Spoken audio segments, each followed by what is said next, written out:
Good morning, students. చూడండి ఈరోజు co-prime or relatively prime numbers. అంటే co-prime or relatively prime numbers in the numbers which have only one as the common factor are called co-prime or relatively prime. అంటే ఒకటే ఒకటి common factor ఉండాలన్నమాట. అంతేగాని ఆ నంబర్లు ప్రైమ్ నంబర్స్ అవసరం లేదు. ఇప్పుడు చూడండి 7, 11 తీసుకున్నాను. 7కి ఫ్యాక్టర్స్ ఏంటి చెప్పండి. 7 ఫ్యాక్టర్స్ ఫర్ ఎగ్జాంపుల్ 7 ఫ్యాక్టర్స్ అంటే 1 1 7 7.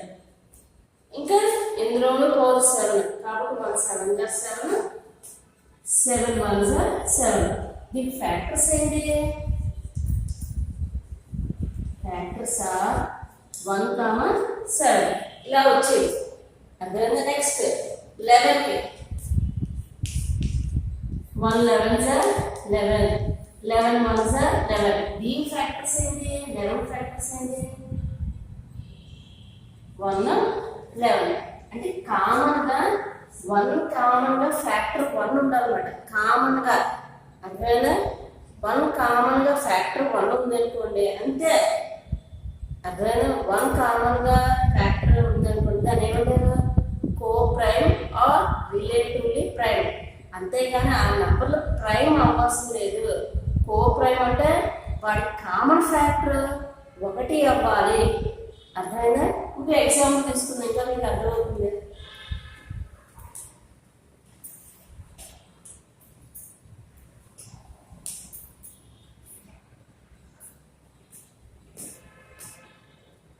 చూడండి, నేను 4 5 తీసుకున్నాను. 4 ఫ్యాక్టర్స్ ఏంటి? 1 4 4 2 2 4 3లో 4 1 4. దీని ఫ్యాక్టర్స్ ఏంటి? 4 ఫ్యాక్టర్స్ 1 2 4. అవునా?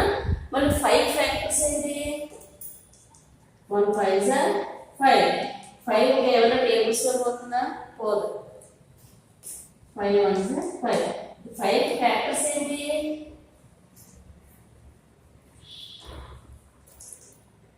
1 5. మీకు కామన్గా 1 వచ్చింది కదా, అంటే అన్ని కోపరం అయిపోతాయా అని అడుగుతారు. చూడండి 1 1. ఇంకో ఎగ్జాంపుల్ కూడా చెప్తాను. కామన్ ఫ్యాక్టర్ ఓకేనా? ఇంకోటి చెప్తాను మేడం.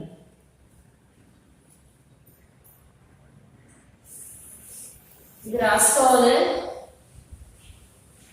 ఇంకో ఎగ్జాంపుల్ చెప్పాను చూడండి. నేను ఇందాక ఎగ్జాంపుల్స్ ఏమేమి చెప్పాను? 4 5 అవుతాయి. ఇంకో ఎగ్జాంపుల్ చూడండి. 6 9 తీసుకోండి. చూడండి, 6కి ఫ్యాక్టర్స్ ఏంటి? 1 6 6 2 3 3 2 తర్వాత 6 1 ఓకేనా? అర్థమైంది కదా ఇది? ఇప్పుడు దీని ఫ్యాక్టర్స్ ఏంటి? 6 ఫ్యాక్టర్స్ 1 2 3 6. తర్వాత 9 ఫ్యాక్టర్స్ చూద్దాం. 1 9. తర్వాత 2లో 4 3 3 3 9. తర్వాత 3 3 9 3 4 5 6 4 9 1 9. దీని ఫ్యాక్టర్స్ ఏంటి? 9 ఫ్యాక్టర్స్ 1 3 9. కామన్ ఏది వచ్చింది? ఇందులో 1 ఉంది, ఇందులో 1 ఉంది, ఇందులో 3 ఉంది, 3 ఉంది. చూసారా? ఒకటే ఒకటి ప్రైమ్ అవ్వాలన్నమాట. ఒకటే ఒకటి కామన్ ఫ్యాక్టర్ ఉందన్నమాట. అలా ఉంటే దాన్ని ఏమన్నారు? కో ప్రైమ్. కానీ 2 ఉన్నాయి, 1 2 ఉంది అంటే ఇదేంటి? ఇది కో ప్రైమ్ అవ్వదు. అర్థమైందా? అంటే కో ప్రైమ్ అంటే అర్థం ఏంటంటే కామన్ ఫ్యాక్టర్ 1 అవ్వాలి. అర్థమైందా? ఒక నంబర్ అంటే ఒక టేబుల్ 1 అది 1 అవ్వాలి. అలా అవుతుందని ఏమంటారు? కో ప్రైమ్. అండ్ నంబర్లు ప్రైమ్ అవ్వలేదు. అర్థమైందా? ఓకే. ఇది అవ్వదమ్మా. 6, 9 నాట్ ప్రైమ్. 6, 9 not 2 prime. ఇది అవుతే ఇది అవ్వదు.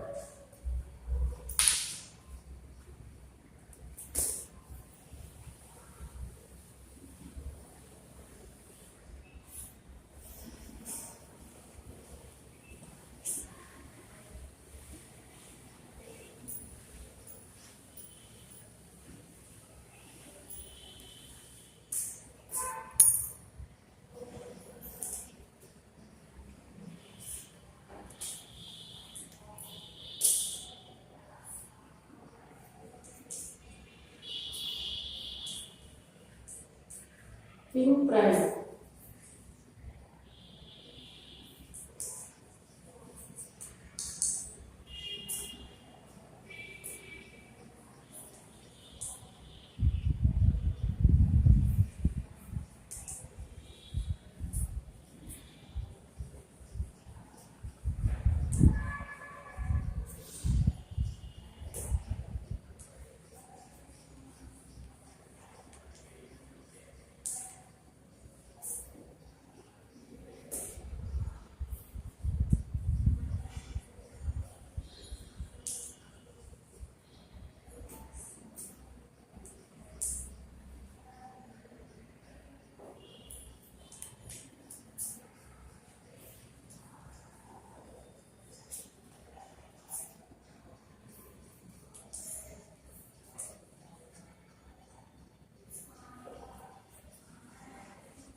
చూడమ్మా, ట్విన్ ప్రైమ్స్ అంటే 2 prime numbers are said to be twin primes if they differ each other by 2.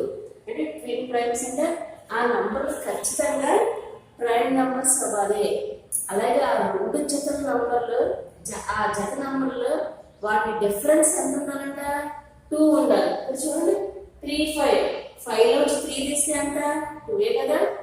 ఇవి రెండు ప్రైమ్ నెంబర్స్ ఫస్ట్. అవును, ఇవి రెండు prime numbers.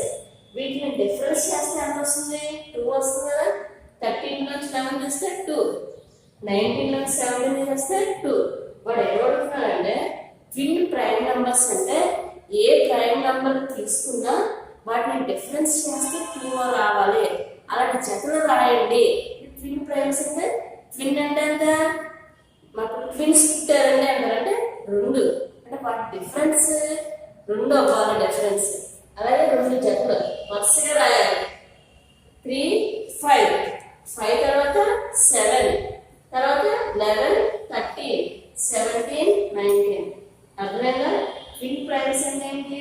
2 prime numbers are said to be twin primes. అంటే రెండు నెంబర్ తీసుకున్నాం అనుకోండి, వాటి డిఫరెన్స్ అంటే 2 ఉండాలి. అర్థమైనా? జతలు రాయమంటున్నాడు. దీన్ని ఏమంటారు? 2 ఉన్నదాన్ని జత అంటారు, ఒక ఫెయిర్ మాట. వీటిని ట్విన్ ప్రైమ్స్ అంటారు. అర్థమైందా? నెక్స్ట్ అని చెప్తాను.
చూడమ్మా ఇప్పుడు ఏమడుగుతున్నారు right to prime numbers whose difference is 10 ఈ ఏది ప్రైమ్ నెంబర్ తీసుకున్నా ఏమైనా రెండు ప్రైమ్ నెంబర్ తీసుకున్నారనుకోండి వాటి డిఫరెన్స్ అంటే 10 రావాలంట చూడు నేను 29 19 తీసుకున్నాను ఈ రెండింటిలోంచి మైనస్ చేస్తే నీకు ఎంత వస్తుంది 10 కదా అంటే 29 లోంచి 19 తీసేస్తే 10 నేను 23 13 తీసుకున్నాను క్వశ్చన్ ఏ విధంగా అడుగుతానంటే మీరు ఏ రెండు ప్రైమ్ నెంబర్ తీసుకున్నా వాటి డిఫరెన్స్ 10 అవ్వాలి అలాంటి ప్రైమ్ నెంబర్స్ రాయండి అని అడుగుతున్నారు నేను 29 19 తీసుకున్నాను ఎందుకంటే 19 లోంచి 29 లోంచి 19 తీసేస్తే ఎంత 10 అదే 23 30 తీసేస్తే 10 అర్థమైంది కదా